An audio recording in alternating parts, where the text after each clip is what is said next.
infectious diseases, research, medicine, health. Welcome to Outbreak News Interviews. And now, broadcasting from the Outbreak News Skylar Studios in beautiful West Central Florida, here is your host, microbiologist and editor of OutbreakNewsToday.com, Robert Harriman. Well, hey everybody, this is Robert, and welcome to Outbreak News Interviews. Foodborne illness is a significant public health issue in the United States. Now, 1 in every 6 Americans is affected by foodborne pathogens. In addition, foodborne illness creates a big economic burden to the country, with tens of billions of dollars in losses. Now, temperature control is essential to prevent the rapid growth of foodborne pathogens. Preparing food using thermometers correctly to ensure that it is cooked well enough to eliminate pathogens could prevent some illness. Now, a recent study from Purdue researchers show one factor why people don't use thermometers is that celebrity chefs and others in the know rarely mention the importance of proper temperatures. So joining me to look at this issue is Betty Feng, PhD. Dr. Feng is an assistant professor of food science at Purdue University. Dr. Feng, welcome to the show, ma'am. Thank you. Okay, well, let's go ahead and just start out with just a little bit of basics about how common foodborne illness is right here in the U.S. How many Americans are sickened with foodborne illness each year? Yes. Actually, when I conduct my interviews and surveys around the country, so we noticed that a lot of times consumers don't really know what is foodborne illness and how serious it could be. So CDC estimates that every year there are more than 45 million people are getting sick by foodborne illness. And each year, over 3,000 people died from foodborne illness in the U.S. And actually, the U.S. has been considered as one of the the safest country, like the highest food safety level country in the world. And a lot of people don't really recognize that. And those are still just incredibly large numbers, too. Yes. Yeah. Now, there's a whole bunch of different pathogens that can cause foodborne illness, but in this country, what are the most common pathogens that we see? Yes, so there are some pathogens people recognize from the news. And actually, based on the statistics, some pathogens like norovirus, salmonella, Clostridium perfringens, E. coli, Campylobacter are common in our life, and those are the most cases found in the United States.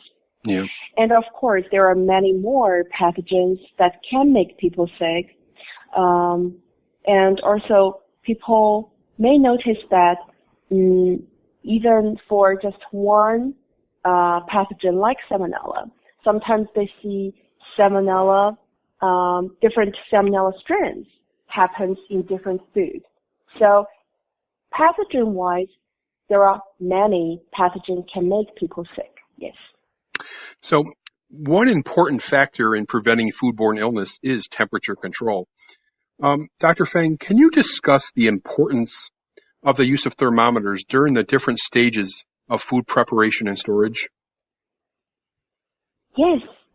Temperature control is essential to prevent the rapid growth of foodborne pathogens. So typically pathogens grow rapidly between 40 degrees Fahrenheit to 140 degrees Fahrenheit. We call this the danger zone. We try to avoid keeping the food in the danger zone. So that's why we recommend people to put away leftovers in the refrigerator within 2 hours and keep hot dishes hot enough. So it is important to use thermometers and ensure the temperature of the refrigerator is actually lower than 40 degrees Fahrenheit, and the temperature of hot dishes is higher than 140 degrees Fahrenheit.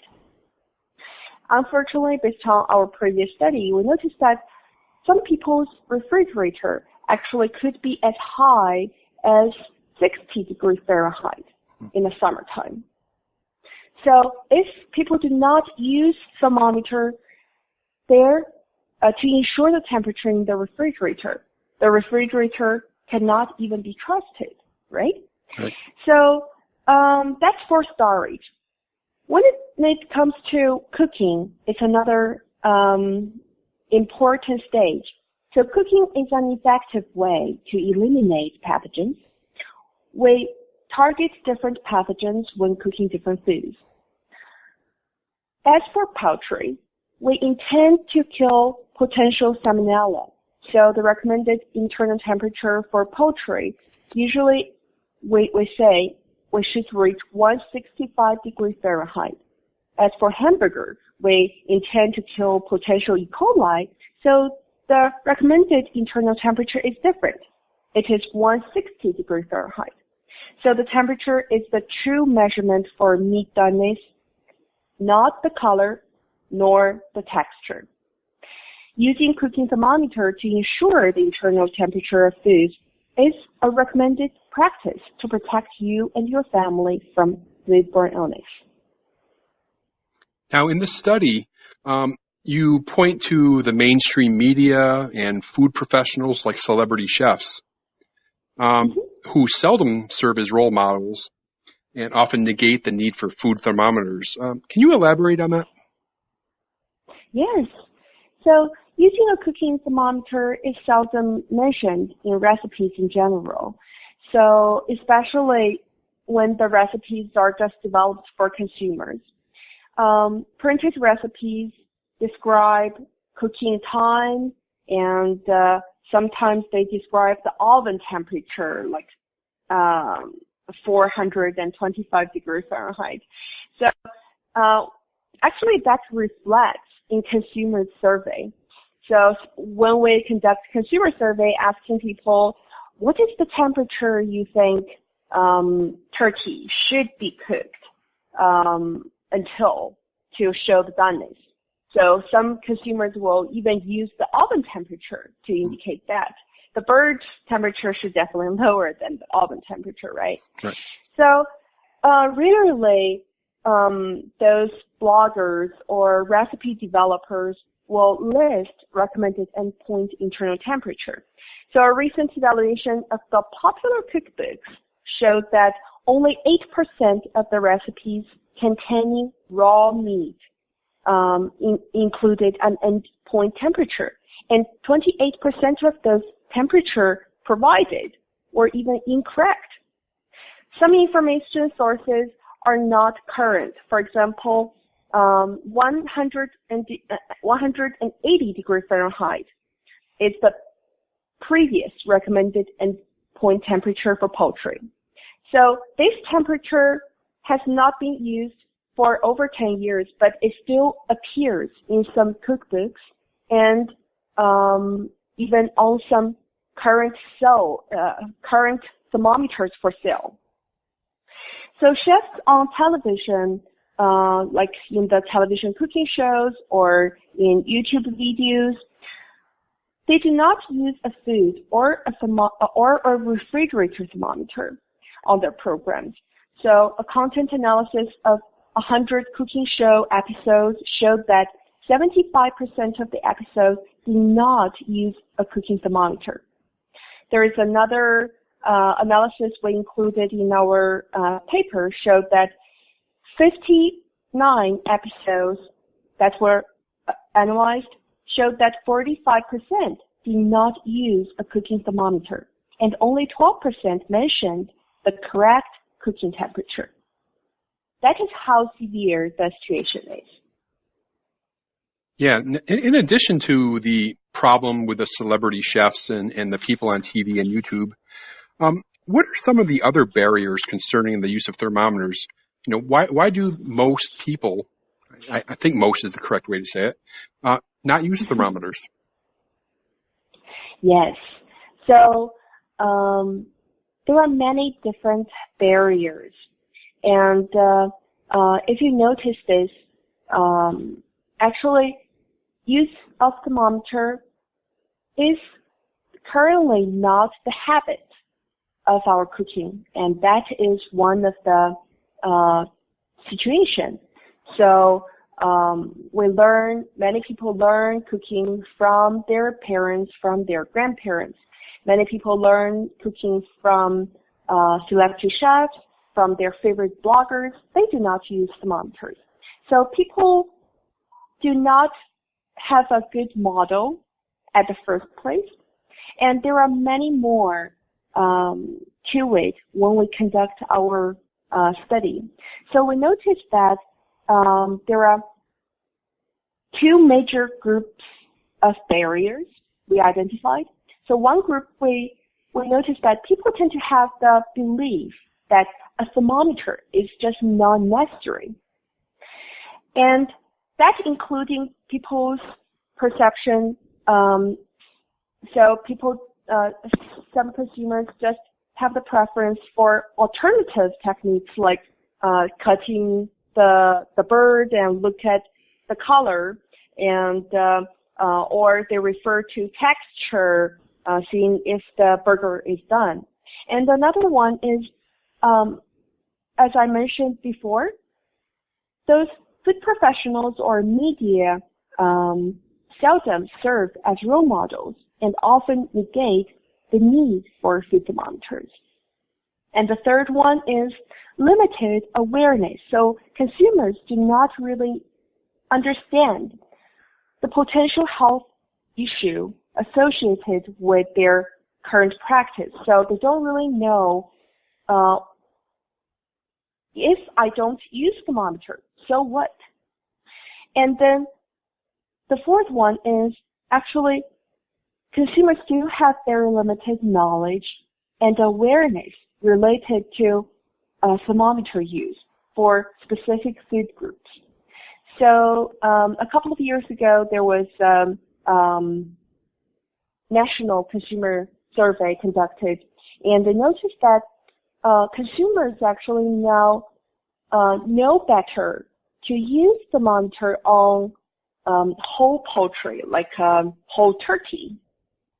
But the message did not pass through when it comes to smaller cut chickens. So people tend to know I should use it for certain food, but not for the rest of the meat. So that's what we call it the first group of barrier, the belief. People just think it's not necessary. The second group of barriers, we call it the difficulties of selecting and using a thermometer. So if you go to the marketplace, you will notice that there are so many different types of thermometers, and people do not necessarily know how to choose a thermometer. And even if they were given a new thermometer, a new food thermometer, usually those thermometers will lie quietly in their drawers in their kitchens. So the availability, so a lot of consumers also do not know how to use a thermometer. So about 5 years ago, there was a study published by the co-author of my paper. So in her paper, we noticed that there were people trying to use thermometer while they observe the consumers cooking. And those consumers even stick the food thermometer in the bird with the cap on. So they were trying to use it, but apparently they didn't really understand they should take off the cap and then stick the thermometer in.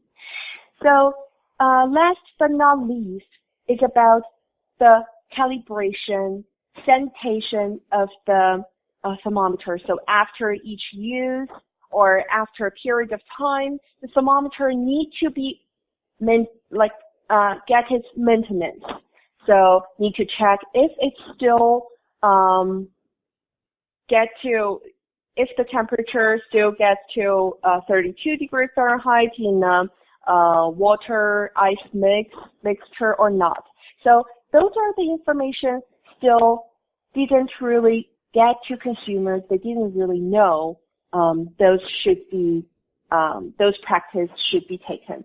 So that's why it's a little bit more complicated than just blaming consumers. Hey, you're not using thermometer. Well, I guess that leads me to the question, Dr. Feng. The most important question is, how do you change minds and motivate people to use thermometers? Yes.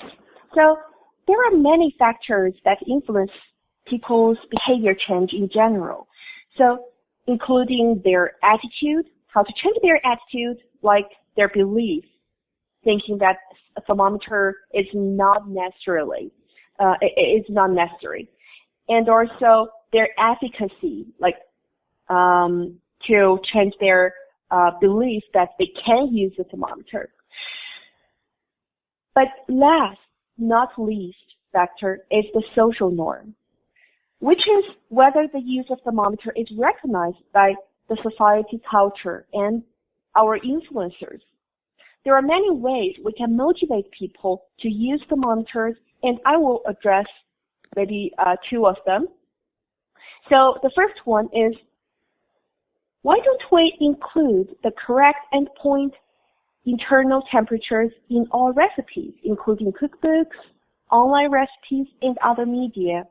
So currently efforts have been made to address this needs. The Partnership for Food Safety Education has recently published a recipe guide for bloggers and food influencers to encourage including endpoint internal temperatures as part of every recipe. And this is just the first step. So how we can encourage more influencers, more celebrity chef show producers to incorporate endpoint internal temperature in the recipes is the next thing we should do. And the second thing is, again, we will try to encourage, again, the role models, including the parents, grandparents, celebrity chefs, TV personalities to use the thermometer and reference those endpoint internal temperature in their communications.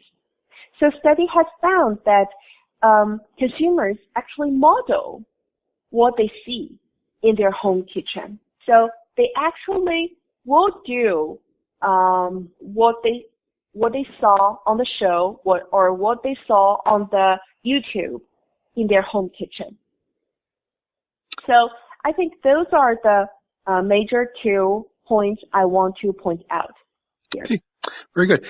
Dr. Feng, any final thoughts on food safety, thermometer use, or any related topic? Yes.